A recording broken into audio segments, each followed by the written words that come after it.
Good afternoon. So let's look at a 2023 question,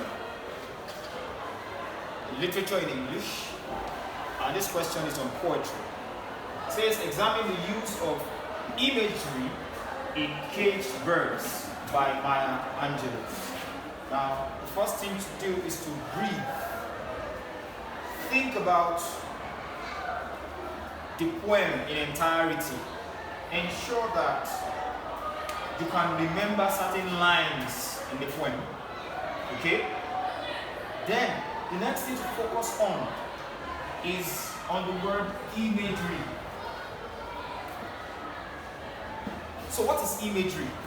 That's the very first thing we need to be concerned about. Imagery.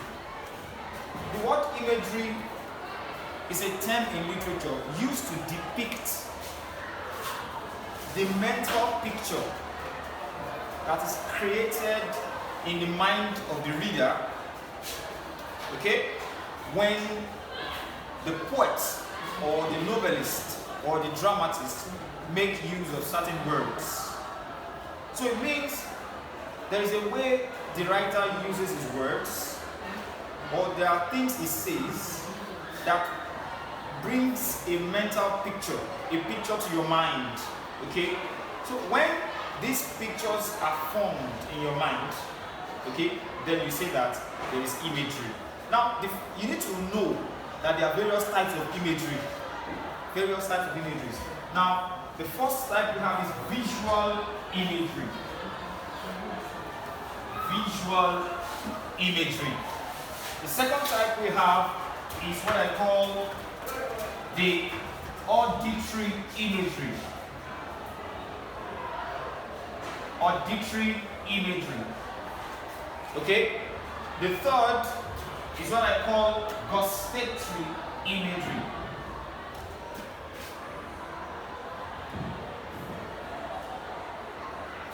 Okay? The next one is what I call olfactory imagery. Okay? And the last and final one that we'll be looking at here is what I call the tactile imagery. Tactile imagery. Okay, now your understanding of these types of imagery is crucial to your proper understanding of the question and your ability to answer the question. Now, they said examine the use of imagery. You need to be specific of the kind of imagery that you can find in certain lines of the poem. Now, the first thing to do is to tell us a little bit about the poem. So your first paragraph captures what the poem is all about. Okay? Maya Angelou's poem, Caged Birds, is a poem that captures in pictures and in symbols the life of the average black man in America, or the life of the average African American man, and the prejudices and slavery that he goes through. Now, by saying that the prejudices and slavery that he goes through, you have mentioned one or two themes, okay, in that first paragraph. It's very important for you to tell us a little bit about the poem and make sure you tell us the themes that are related to it. So you are going to be doing what I call theme relation. Theme relation in your very first paragraph. Theme relation, or relation to theme. Alright? Now, moving on, the next thing to do in the next paragraph is to first of all tell us what imagery is. And I've told you right here that imagery is the creation of a mental picture, of a mental picture in the mind of the reader or the audience by the way words are used. Okay? Note that. So after telling us the definition, then you want to go on to begin to tell us various instances of imagery in the entire poem. Now, let's begin. What is visual imagery? Visual imagery is a kind of imagery that appeals, or the way words are used in such a way that a picture is created in the eyes of your mind. So it means it appeals to your sense of sight. So when a person talks about how an accident or what happened at the scene of an accident, and you begin to see, the pictures, even while the person describes it, the person has succeeded in creating a visual imagery in your mind. Okay? When a person writes something, and while you read it, you can possibly hear some sounds that were written in the text or in the book. For instance, a person was talking about the fact that the timekeeper, rang the bell for closing time. You are likely, from the word rang, you are likely to begin to hear the sound of a bell in your mind. So by using the word rang, you have auditory imagery. That is, it appeals to your sense of hearing.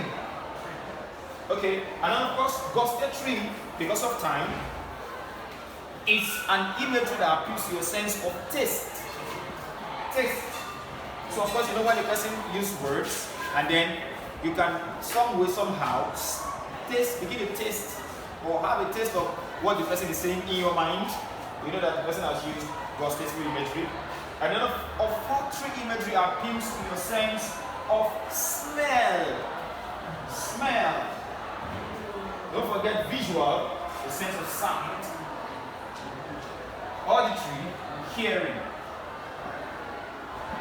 Gustatory, taste. Olfactory, smell. And tactile imagery appeals to your sense of feeling. Feeling.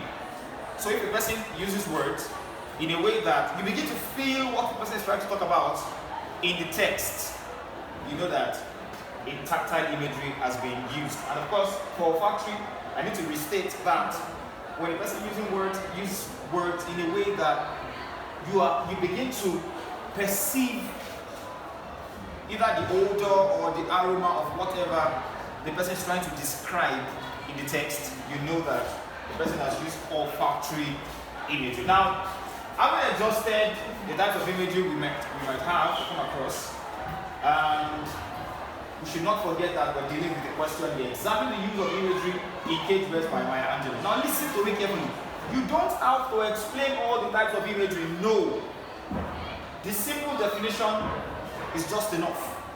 You don't have to explain all the types of imagery. All you need to do is identify where all these kinds of images were used in the poem, which we're going to do now very fast, and then explain what the poet used those imageries to achieve. Now, let's take this one after the other. I'll pretty fast to this. In the very first stanza, the poet said that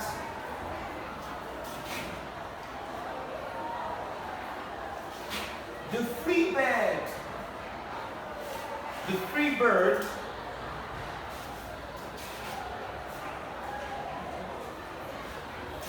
rides on the back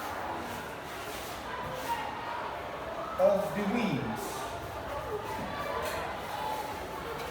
and then it floats.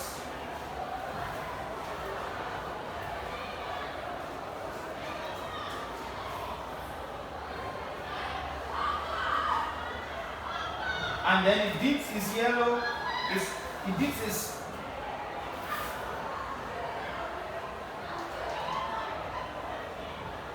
wings in the orange sun rays. We need not to forget that he did this till the current ends. Till the current ends. Now, this is wings in the orange sun rays, and then he gets the cream.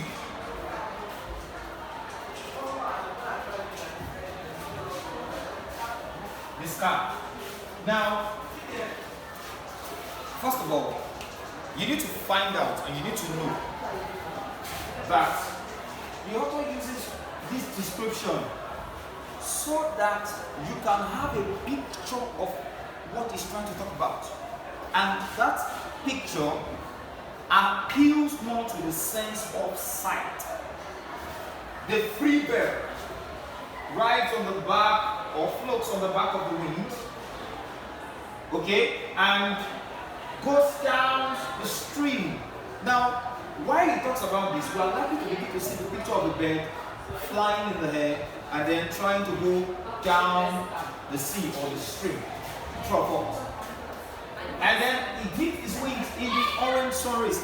The color orange itself appeals more to your sense of sight, because in your mind's eye, you can now see the color and you can see how the bird dips his wings in the water.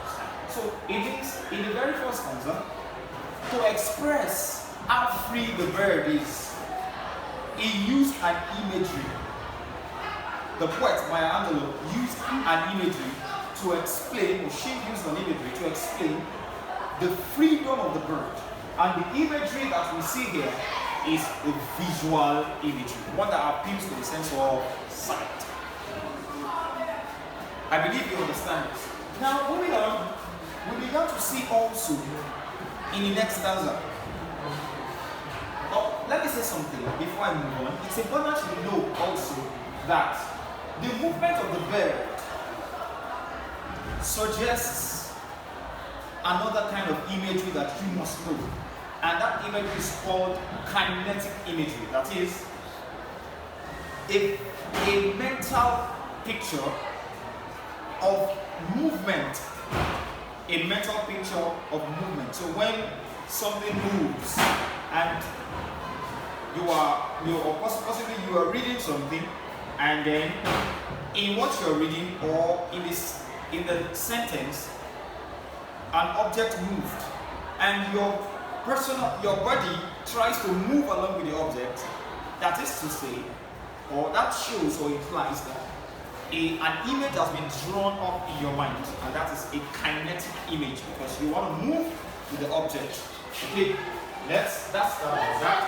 Moving on, in the next stanza it says, but the bird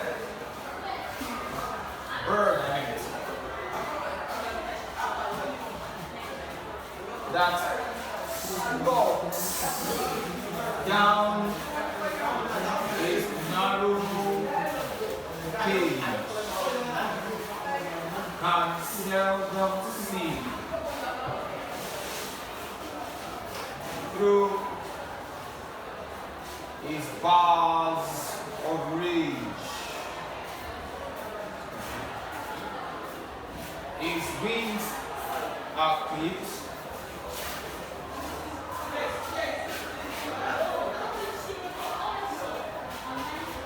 and his feet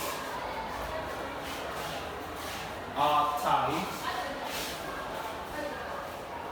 so it opens its throat to sing. So it opens its throat to sing. Now, from this line, from this stanza, I'm able to see another imagery.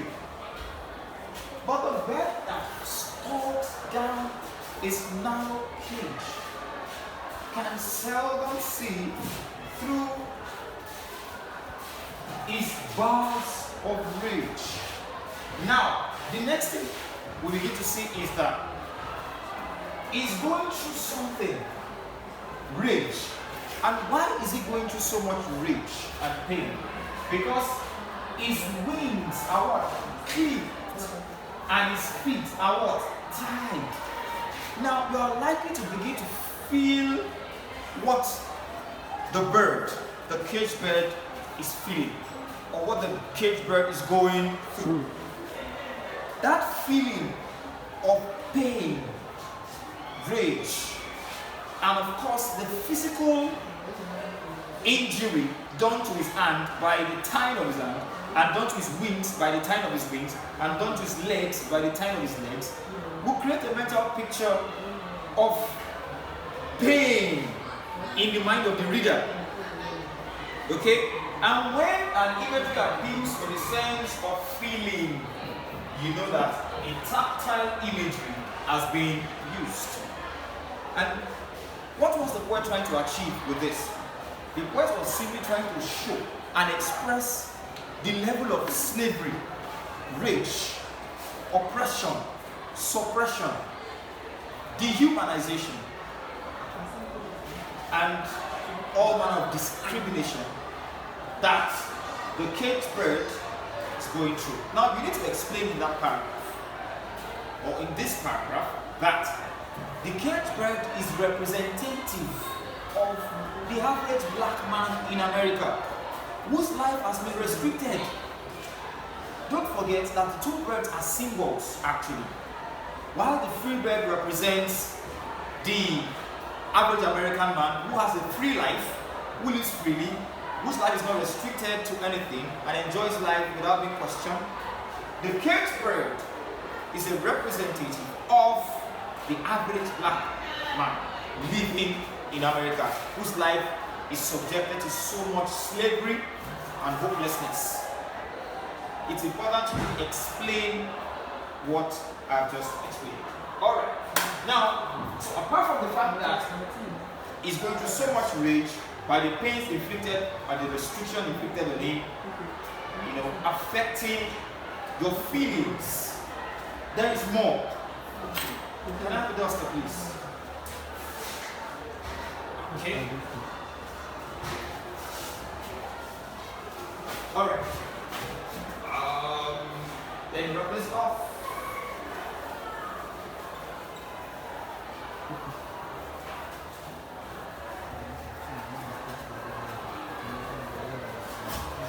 Now, the next thing we saw in the third stanza is that the caged bird sings. The caged bird sings. The caged bird sings. And don't forget that in this stanza, we already have that he opens his throat to what? To sing. From time to time, we begin to hear that the caged bird what? Sings. The word sing could have created a picture of sounds, such that you could now hear what the caged bird is what? Singing.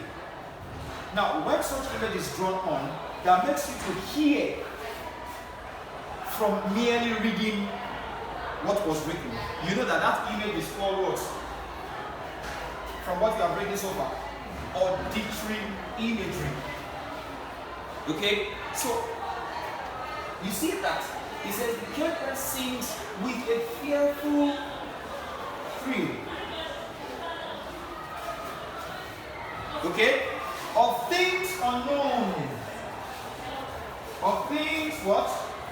Unknown. But hope for still. Okay?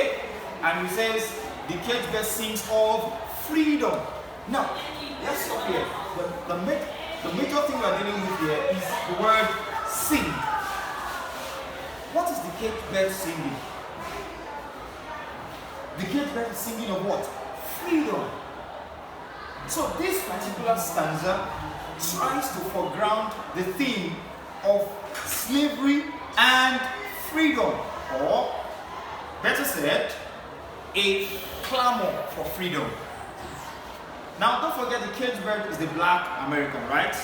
So this poem is actually a protest poem you must make it clear that Maya Angelou tried to use this poem to canvass for the freedom of what? Blacks. Used it to canvass for a life where black men are not restricted in America. They have access to everything the American man has access to. Of course, you have seen the free bird, right? The free bird can do whatever he wants to do at any time. Flies to the sky, comes down, even dares to dip his wings in the what? In the orange sun rays in the stream. Okay? Now, but that's not the case with the cage bird. Now, the cage bird. Now, again, you are looking at the word sing alone. You are likely to begin to think or hear the sound of the birds.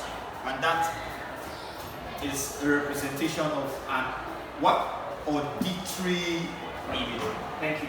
Now, moving on. We are able to see that the cage bird stands on a dawn bright lawn. The cage bird stands on a what? Dawn bright lawn.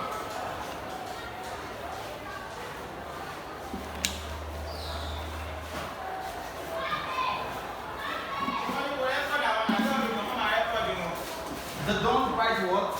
Lawn. And is flies against the sighing breeze. That's another thing. It flies against what? The sighing breeze. Now, the question is this. Are we together? The sighing breeze could also draw on a mental picture of sounds. True or false? True. Even though sighing on its own is an onomatopoeia.